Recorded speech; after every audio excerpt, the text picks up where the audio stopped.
Sexual reproduction. So I already told you कि जिसके अंदर एक पेरेंट का इन्वॉल्वमेंट होता है उसे हम एसेक्सुअल रिप्रोडक्शन कहते हैं, और इसके जो यंग वंस होते हैं वो कंपैरेटिवली क्लोन होते हैं अपने पेरेंट्स के।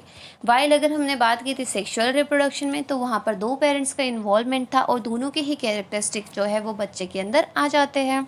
तो so far we have learned about reproduction in some familiar animals, but what about very small animals? तो अभी तक हमने देखे हैं कि एक नॉर्मल एनिमल्स जो हमारे आसपास होते हैं like cat, dog, cow, frog, तो उन सब का हम ऑलरेडी देख चुके हैं how they reproduce.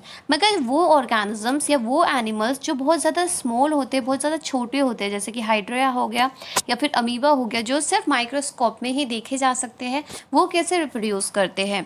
Do you know how they reproduce? Let us find out. तो अब देखते हैं कि वो किस तरीके से रिप्रोड्यूस करते हैं। तो यहाँ पर आप देख सकते हो दिस इज़ द हाइड्रा। तो हाइड्रा बेसिकली क्या करता है कि this is the hydra, this is the parent.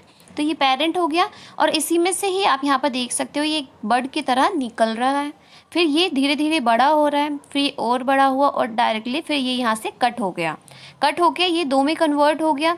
तो व्हाट वी कैन से कि एक पेरेंट ने क्या किया, अपने अंदर से ही अपने यंग वन को निकाल दिया, तो इन अ बडिंग फॉर्म। तो इस चीज़ को हम बडिंग बोलते हैं। सो इसमें हुआ क्या, फिर इसका डेवलपमेंट हो गया और ये एक एडल्ट में कन्वर्ट हो गया। In a similar form this is the amoeba. तो ये अमीबा है, this is the parent cell. तो यहाँ पर इसका न्यूक्लियस डिवाइड हुआ, फिर धीरे धीरे यहाँ पर साइटोप्लाज्म भी डिवाइड हो गया और फिर ये दो डॉटर सेल्स में कन्वर्ट हो गया। तो एक पेरेंट ने क्या किया, एक पेरेंट ने दो डॉटर सेल्स को जन्म दे दिया। Now in each hydra there may be one or the more bulges. तो आप देख सकते हो कि हर हाइड्रा में क्या है, एक या एक से ज़्यादा बल्जेस है। बल्जेस बेसिकली जो ये आप देख सकते हो बाहर को पार्ट जो निकला हुआ है, basically this is the bulges and these bulges are the developing new individual and they are called as birds. तो ये जो बल्जेस निकल रहे हैं इनको हम क्या बोलते हैं, यही एक नए इंडिविजुअल में डेवलप हो रहा है और आगे जाके इसी प्रोसेस को हम क्या बोलते हैं, बर्डिंग, या फिर दिस इज़ द बर्ड। आप इसे बर्ड भी कह सकते हो। Recall the presence of a bird in a yeast. तो अगर आपको यीस्ट याद है तो यीस्ट में भी क्या होता था, उसमें भी इसी तरीके से यहाँ पर बर्ड निकलता था, धीरे धीरे वो डिटैच हो जाता था, अलग हो जाता था और पेरेंट यीस्ट से डॉटर यीस्ट भी बन जाता है। लाइक जब आप अपना आटा गूंदते हो, बेसिकली जो भटूरे का आटा होता है, तो उसमें क्या होता है, उसमें हम यीस्ट डालते हैं। तो इस क्यों डालते हैं, ताकि वो बहुत जल्दी से ग्रोथ होए और वो फ्लफी बना दे आटा। आटा आपका जो है वो फूल कर आधे घंटे में काफ़ी ज़्यादा हो जाता है। So that is due to the presence of a yeast in that. After that, now recall the presence of the bud in the yeast, and in Hydra 2 the new individuals develop as outgrowth from a single parent. अब hydra में भी क्या हो रहा है, single parent से outgrowth हो रही है, बाहर को उभर रहा है और फिर वो एक नए इंडिविजुअल में कन्वर्ट हो जाएगा। अब this type of reproduction in which only a single parent is involve. तो आपको क्या याद रखना है कि वो तरह का रिप्रोडक्शन जिसमें सिर्फ एक पेरेंट्स का इन्वॉल्वमेंट है, सिंगल पेरेंट इन्वॉल्व है, उस चीज़ को हम बोलते हैं एसेक्सुअल रिप्रोडक्शन।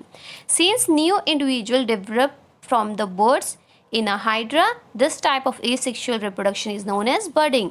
तो जो नया इंडिविजुअल है वो बर्ड से निकल रहा है, ठीक है, तो दैट इज़ वाई हम इस प्रोसेस को बोलते हैं बर्डिंग। इसमें सिर्फ एक ही पेरेंट का, सिंगल पेरेंट का इन्वॉल्वमेंट होता है, this is the asexual reproduction, और ये हाइड्रा के अंदर होती है, ठीक है।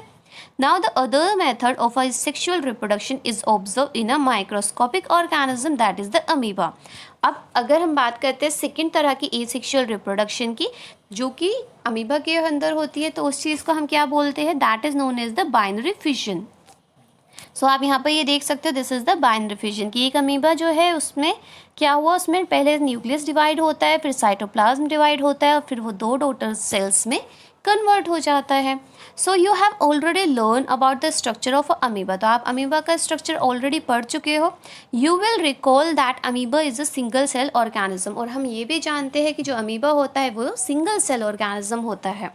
And it begins the process of the reproduction by the division of its nucleus into a two nuclei।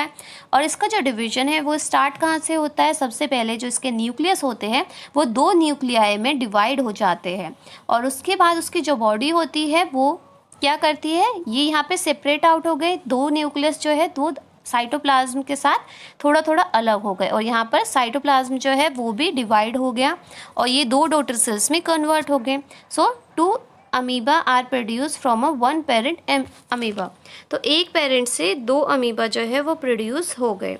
This type of asexual reproduction in which an animal reproduce by dividing into a 2 individual is known as binary fission. तो इस तरह का जो asexual reproduction होता है जिसमें animal जो है वो रिप्रोड्यूस होकर 2 इंडिविजुअल में कन्वर्ट होता है, तो उस चीज़ को हम बोलते हैं बाइनरी फिजन।